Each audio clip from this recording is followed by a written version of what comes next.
This is Islamic Foundation parking lot, school slash everything else.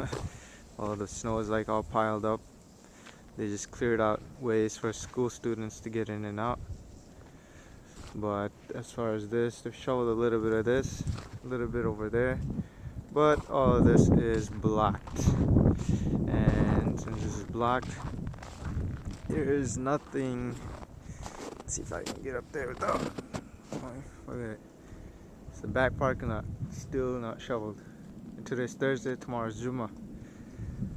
Whew, they shoveled this area though. So they're saying that they want people to carpool and whatnot. So hopefully people do that, because the whole back area, like a third of the parking lot, it's not shoveled. Probably more than a third.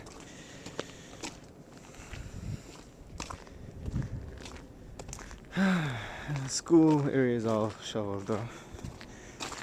So, but that area over there, where the parking goes through, where the light pole is, nothing shoveled.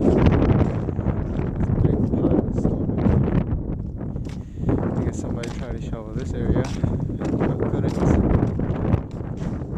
Something going on over there at the school, I guess. Let's see, this is another additional parking area which is not shoveled, except for a little row here. Someone did for I guess so people can walk through and whatnot. But gotta do a lot more for tomorrow. Look at this. It's piled up snow. This is the back.